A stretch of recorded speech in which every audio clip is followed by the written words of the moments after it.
অল্প বিদ্যা ভয়ঙ্কর, কিন্তু এখন দেখছি বেশি বিদ্যায় ভয়ঙ্কর। শিক্ষিত হওয়ার চেয়ে মানুষ হওয়াটা বেশি জরুরি। হে আল্লাহ, আমাদের সমাজের শিক্ষিত মানুষদের তুমি হেদায়েত দান করো, আমিন।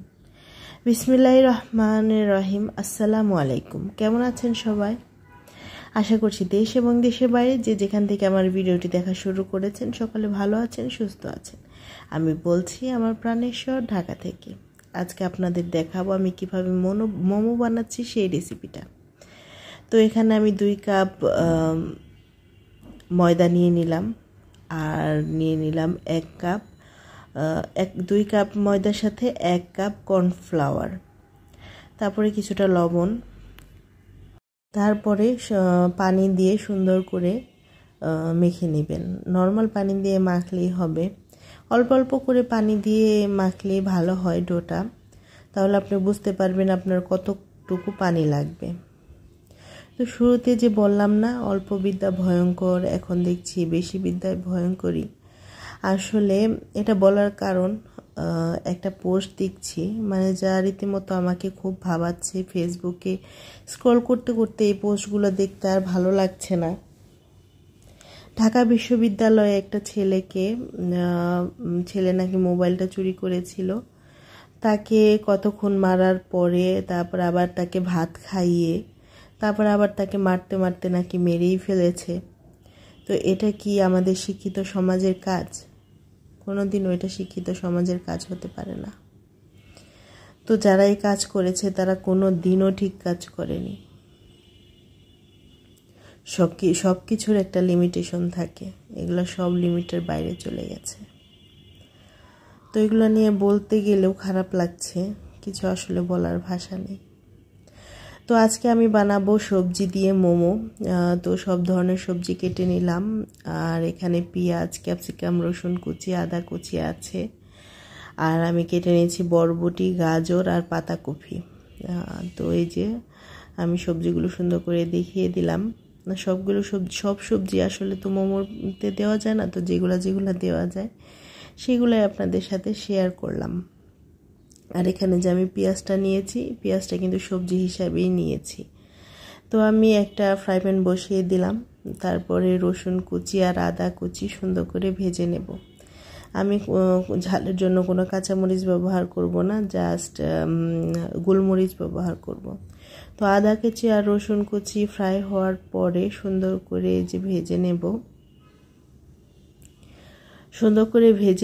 মানে খুব মানে একদম নরম করে ফেলবো তা না, একটু আর কি ভাজা ভাজা করে নেব।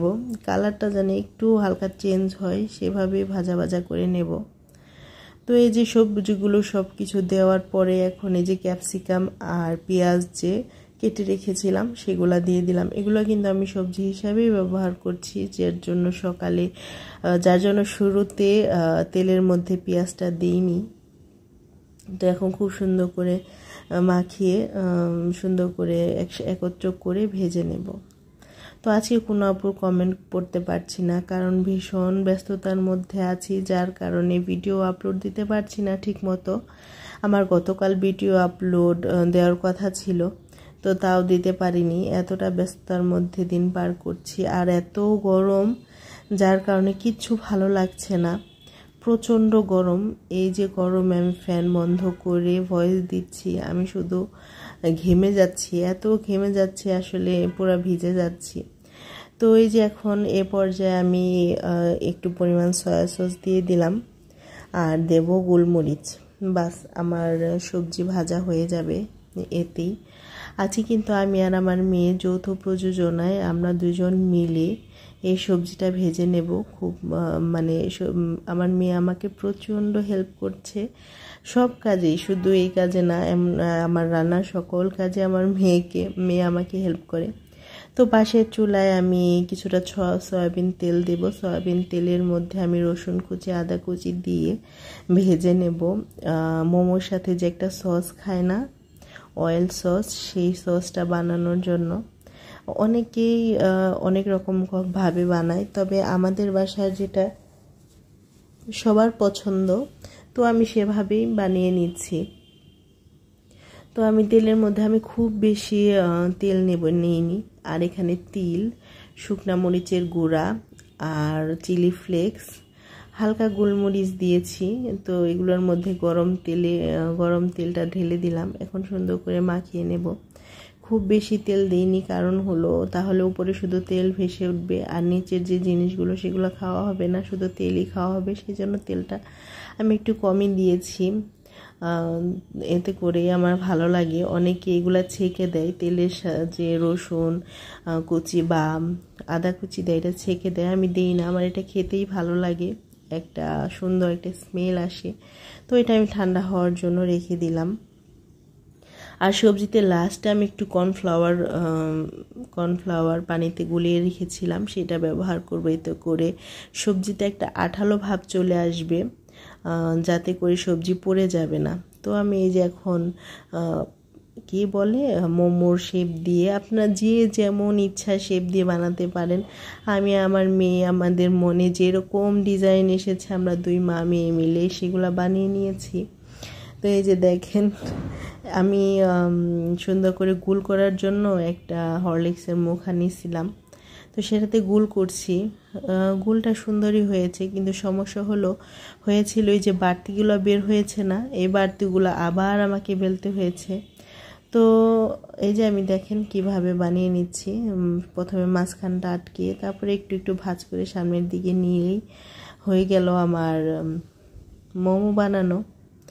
তো বাড়তি বের হওয়ার কারণে আমি তারপর আর একটা বানাইনি, তখন ছোট ছোট লেচি কেটে তারপর শুধু গোল করে নিয়েছি। যেহেতু এটার বোঝা যায় না যে গোল পারফেক্ট গোল হলেও তো কোনো সমস্যা নেই, না গোল হলেও সমস্যা নেই। সেই জন্য যে পরবর্তীতে ছোট ছোট লেচি কেটে আমি আর আমার মেয়ে মিলে বানিয়ে ফেলেছি। এই যে দেখেন, এটা কিন্তু আমার মেয়ে বানিয়েছে। কেমন হয়েছে আপনারা বলবেন। আর এটা আমি বানিয়েছি, আমার ডিজাইন মোটামুটি ওই ডিজাইনটাই আমার কাছে ভালো হয়। তো যেটা ভালো হয় সেটা বানাতেই তো ভালো লাগে। আর যখন লেচি কেটে বানাইছি না, ওই মোমোগুলা একটু বড় বড় হয়েছে, সমস্যা নাই, বাসায় তো খাবো। আমাদের মা মেয়ের যৌথ প্রযোজনায় মোমো বানানোটা কেমন হয়েছে অবশ্যই আপনারা বলবেন। এই যে আমাদের মোমো বানানোর ডান। এই যে দেখেন আমাদের ডিজাইনগুলো, দেখে কিন্তু হাসবেন না। তবে যে সসের বানাইছিলাম না, ওটা ঠান্ডা হয়ে গেছে। এখন ওই সসের মধ্যে একটু সয়া সস দিলাম, একটু লেবুর রস দিলাম।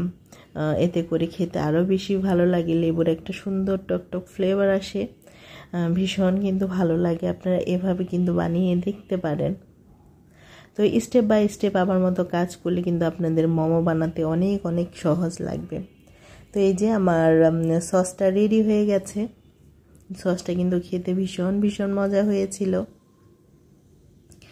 আর আমাদের মোমো বানানো শেষ। এখন আমাদের মোমো হলো স্টিম করার পালা। আমি সচরাচর যেভাবে একটা ছাঁকনির উপর দিয়ে স্টিম করি, আজকে আমি সেভাবে স্টিম করব না।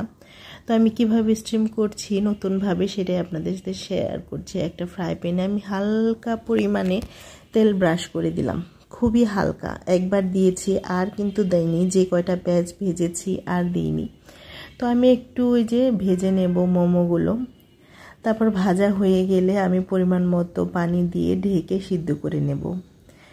তো এভাবে মোমো ভাজলে যে নিচে যে একটা ক্রাঞ্চি হয়, মানে একটু ভাজা ভাজা হয় মোমোর নিচে, ওটা খেতে কিন্তু ভীষণ মজা লাগে। তো এই যে আমি এখন পানি দিয়ে দিলাম। আপনারা এভাবে সহজ উপায়ে মোমো সিদ্ধ করে নেবেন, দেখবেন আপনাদের কিন্তু ভীষণ ভীষণ ভালো লাগবে। আমারও কিন্তু খুব ভালো লেগেছে আর ইজি লাগছে। ওই স্টিম করার চেয়ে এটা বেশি ইজি লাগছে। তো এই যে এখন ওই দেখেন, একটু বেশি মচমচা করতে গিয়ে একটু হালকা ব্রাউন করে ফেলেছি। তো এই যে এখন সার্ভ করার পালা, খাওয়ার পালা। কে কে খাবেন তাড়াতাড়ি আমার বাসায় চলে আসেন, আমরা সবাই মিলে একসাথে খেয়ে নেব। তো এই যে আমার মোমোর ফাইনাল লুক কেমন হয়েছে। আর আমার ভিডিও দেখলে কোথাও যদি আপনাদের একটু উপকারে আসে, তাহলে প্লিজ আমার ভিডিওতে একটা লাইক দিবেন। আর যদি একটু বেশি ভালো লেগে যায়, সাবস্ক্রাইব করে আমার পাশে থেকে যেতে পারেন। সবাই ভালো থাকবেন। আল্লাহ হাফেজ। আসসালামু আলাইকুম।